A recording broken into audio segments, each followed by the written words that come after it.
Shri Gayatri tours and travels Chardham yatra complete travel plan.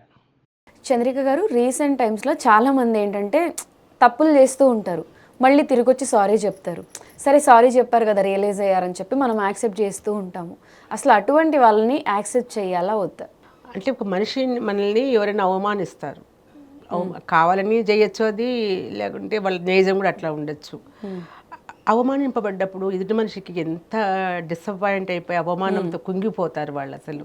అంటే అందులో ఏ తప్పు చేయనప్పుడు ఇంకా దాన్ని ఇదైపోతారు వాళ్ళు. అంతలా అవమానించి చేసిన వ్యక్తి కావాలని చేసి ఉండొచ్చు, ఎదురుగా వాళ్ళ వ్యక్తిత్వమే అట్లాంటిది అయి ఉండొచ్చు. అంటే ఎదుటి వాడిని చులకనగా చూడడం అనేది. అలాంటి వాళ్ళు మళ్ళీ తిరిగి లైఫ్లోకి వచ్చినప్పుడు ఇంకోసారి మళ్ళీ అట్లా చేస్తే మనం బతుకుతామా? కష్టం కదా, ఎంత కష్టం, దెబ్బ మీద దెబ్బ అయిపోతుంది. అట్లనే మనం వాళ్ళను రావద్దని కూడా అనడం కూడా అది మంచిది కూడా కాదు. కాకపోతే వచ్చిన తర్వాత ముందు ఎలా నమ్మి వాళ్ళని మనస్ఫూర్తిగా మనం వాళ్ళతో స్నేహంగా ఉండి మనం అన్నీ చెప్పుకుంటూ చేసుకుంటూ పోయామో అది లేదు, అది కట్ చేసేసేయాలి మనం. అంతే, నువ్వు ఎంత అంటే నేను ఎంతలో ఉన్నాను అనే విధంగా మనం ఉండగలిగినప్పుడే మనము వాళ్ళు తిరిగి వచ్చినా మనము మాట్లాడాలి, మాట్లాడకుండా పోవద్దు. కాకపోతే హృదయపూర్వకంగా మనము జరిగిన అవమానాన్ని ఎట్లా మర్చిపోతాం? మనం మర్చిపోలేం కదా. దాన్ని దృష్టిలో పెట్టుకొని వాళ్ళ వ్యక్తిత్వం ఎట్లాంటిది, ఆ మనిషి ఎట్లా వాళ్ళు, కాబట్టి ఎంత మనం వాళ్ళని ఇదిలో పెట్టుకుంటే అంత మంచిది అది. మరి ఇప్పుడు చాలామంది పేరెంట్స్ని కొట్టడము, తిట్టడము చేస్తారు, లేదా తీసుకెళ్ళి డే కేర్ సెంటర్లోనో లేకపోతే ఎక్కడో చోట వదిలేస్తారు. మళ్ళీ వాళ్ళకి ఏదో తెలిసి వచ్చిన రోజు మళ్ళీ వెనక్కి తీసుకెళ్ళడము, మళ్ళీ సారీ చెప్పడము, ఇలాంటివి కూడా చేస్తుంటారు. కొంతమంది ఏంటంటే రియాలిటీ అర్థమైంది కాబట్టి మాకు ఇంటికంటే కూడా డే కేర్ లేకపోతే ఓల్డ్ ఏజ్ హోమ్ ఇక్కడే బాగుంది రాము అనే వాళ్ళు కూడా ఉంటారు. చాలామంది అసలు ఇప్పుడు స్వచ్ఛందంగా వెళ్ళిపోతున్నారు ఓల్డ్ ఏజ్ హోమ్స్కి. రిటైర్డ్ అయిపోతానే పిల్లలు ఇప్పుడు ఎక్కువ ఫారెన్లో ఉంటున్నారు పిల్లలు.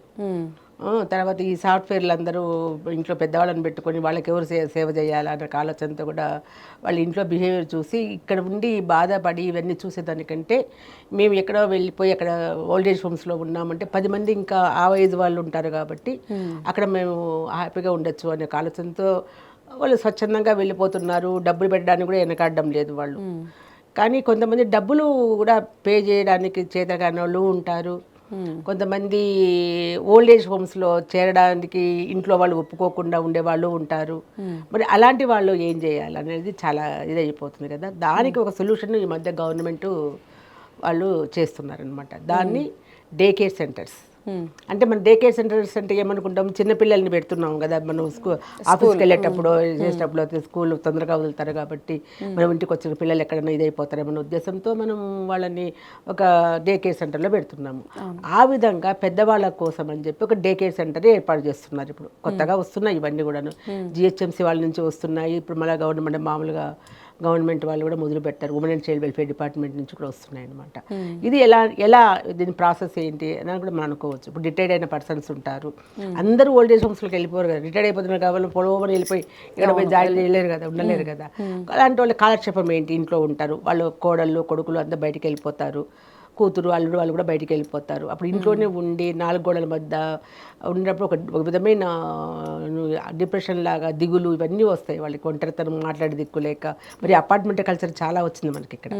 కాబట్టి ఇట్లాంటివి మనకు దూరం పెట్టాలనే ఉద్దేశంతో డే కేర్స్ నియర్ బై ఒక్కొక్క మండలంలో అట్లా ఉంటాయి కదా, అక్కడ డే కేర్ సెంటర్స్ అలాట్ చేస్తున్నారు గవర్నమెంట్. ఎవరైనా ఎన్జిఓస్ కానీ ఇట్లా ఎవరైనా ఉన్నప్పుడు వాళ్ళకి ఇస్తున్నారు అనమాట.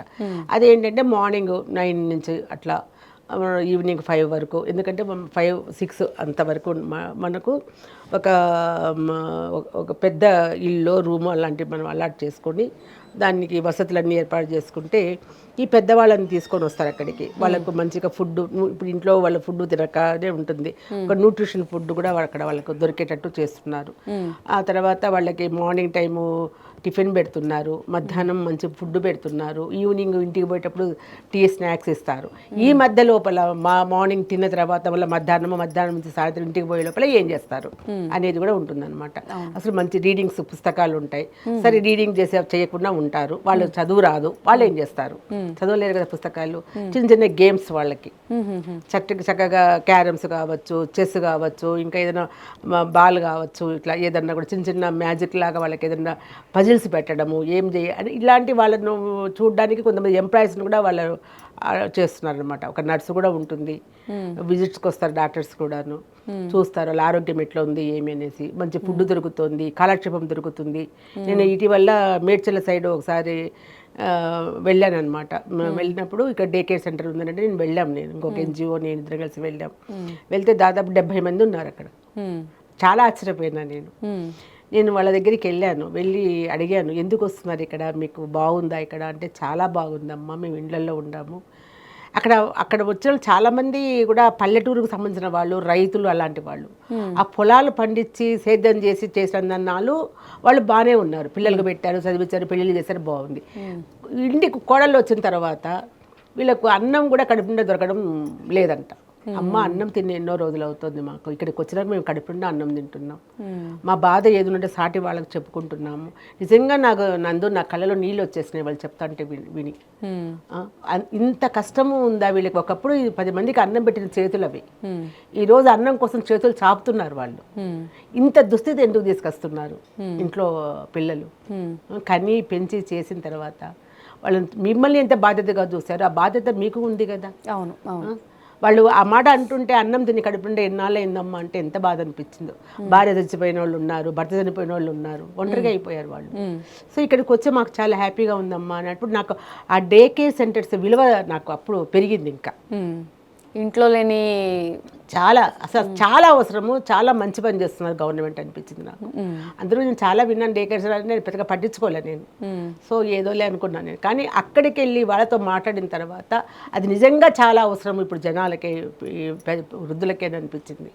ఇలా మనకు కరెక్ట్గా మనకు అక్కడ మళ్ళీ కాలనీలలో కావచ్చు, ఇట్లా పల్లెటూరులో కావచ్చు, ఖచ్చితంగా ఇవి ఏర్పాటు చేస్తే, ముఖ్యంగా చదువుకున్న వాళ్ళు అంటే ఏదో మేనేజ్ చేసుకుంటారు. కానీ నేను పల్లెటూరులో చూస్తున్నాను, నేను చింత చెట్ల కాడనో ఆడనో ఈయనో కూర్చుంటున్నారు, నలుగురు కూర్చొని మాట్లాడుకుంటారు, కానీ వాళ్ళు కడుపుండి అన్నం తింటారా అనేది కూడా మనకు తెలియదు, చెప్పుకోలేరు పిల్లల మీద. వాళ్ళు పెట్టట్లేదనే మాట కూడా పెట్టమని లేదు మాట చెప్పారు. కానీ ఒక్క ఆవిడ ఎప్పుడో నేను ఆ భర్త చనిపోయినప్పుడు ఏడుస్తా అంటే నేను ఆమె దగ్గరికి వెళ్ళి అడిగినప్పుడు చెప్పింది అనమాట, కడుపుండి అన్నం కూడా ఉండదమ్మా అనేసి.